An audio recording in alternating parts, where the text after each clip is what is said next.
السلام علیکم ناظرین ڈان کا ایک نیا آرٹیکل کا سمری کر رہے ہیں، تو آئیے چلتے ہیں سمری کی طرف۔ پارلیمانی کمیٹی برائے قومی سلامتی کے اجلاس میں جہاں فوجی قیادت کے مبینہ سخت ریاستی موقف پر میڈیا کی توجہ مرکوز رہی، وہیں انسداد دہشت گردی کے جامع اقدامات بشمول قومی ایکشن پلان کے تجدید پر بھی اتفاق کیا گیا۔ NAP کو 2014 میں آرمی پبلک اسکول پر دہشت گردی کے حملے کے بعد متفقہ طور پر واضح کیا گیا تھا، جس کا مقصد عدالتی اصلاحات، قومی قانون نافذ کرنے والے اداروں کی مضبوطی اور دہشت گردوں کی مالی معاونت کے خلاف کارروائیاں کرنا تھا۔ 2021 میں اس منصوبے میں ترمیم کی گئی تھی۔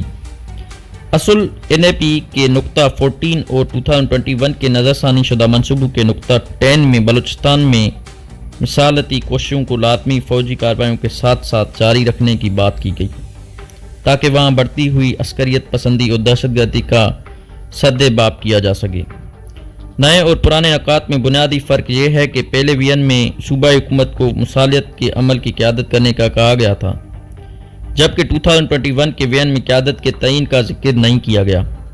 یہ تبدیلی شاید بلوچستان میں اس سیٹ اپ پر ہونے والے تنقید کے اعتراف کے طور پر کی گئی تھی، جسے منتخب نمائندوں کے بجائے مسلط کردہ افراد پر مشتمل سمجھا جاتا تھا۔ بلوچستان میں سیاسی بے دخلی کی شروعات 2018 کے سینٹ انتخابات سے پہلے کی گئی حکومتی مداخلت سے ہوئی، جب خفیہ اداروں پر الزام لگایا گیا کہ انہوں نے حکومت کے خاتمے میں کردار ادا کیا۔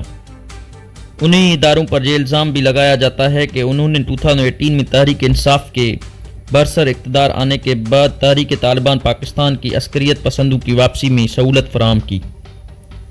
انسداد دہشت گردی کے لیے سول اور عسکری عزم کو مد نظر رکھتے ہوئے ضروری ہے کہ بلوچستان سمیت ملک بھر کے باشعور افراد محض تنقید کرنے کے بجائے تعمیری تجاویز پیش کریں۔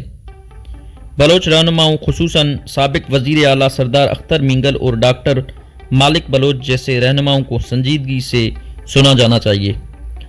ڈاکٹر مالک بلوچ، جو بلوچستان کے حقوق کے پرامن حامی ہے، جب وزیر اعلیٰ تھے تو انہوں نے اپنے صوبے کے عوام کے جائز تحفظات کو مرکز، مشترکہ مفادات کونسل اور دیگر ادارے جاتی فورمز پر اٹھایا، لیکن کامیاب نہ ہو سکے۔ انہیں اور ان کے اتحادی لیفٹیننٹ جنرل قادر بلوچ کو ناراض بلوچ رہنماؤں کے ساتھ مذاکرات کا کام سونپا گیا، مگر ریاست کے عدم دلچسپی یا پالیسی میں تبدیلی کے باعث یہ کوششیں ناکام ہو گئی۔ یہی وہ رہنما ہے جو آئین اور وفاق پر یقین رکھتے ہیں، مگر ریاست کو ان سے مسئلہ اس وجہ سے ہے کہ یہ عوام کے حقیقی مسائل کو بیان کرتے ہیں۔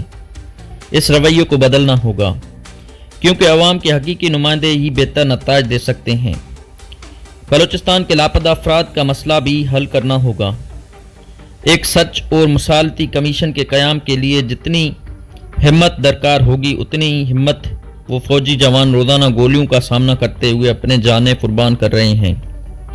معروف پالیسی ماہر رفیع اللہ کاکڑ کے مطابق 18ویں ترمیم NFC ایوارڈ اور آغاز حقوق بلوچستان جیسے اقدامات کی وجہ سے جو اعتماد پیدا ہوا تھا، وہ مرکز کے بے حسی اور سیاسی چالوں کے باعث ختم ہو چکا ہے۔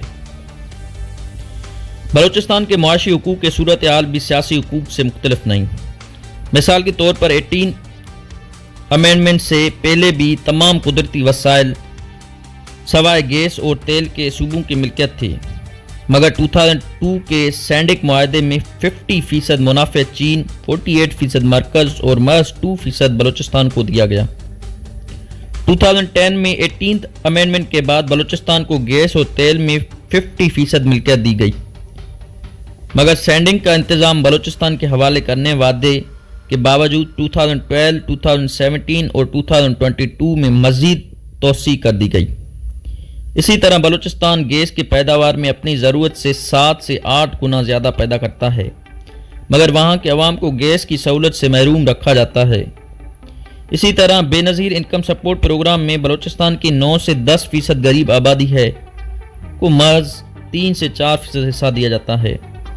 بلوچستان کو قومی دھارے میں واپس لانا ممکن ہے، مگر اس کے لیے مرکز کو کنٹرول چھوڑنے کے لیے سیاسی عزم درکار ہوگا۔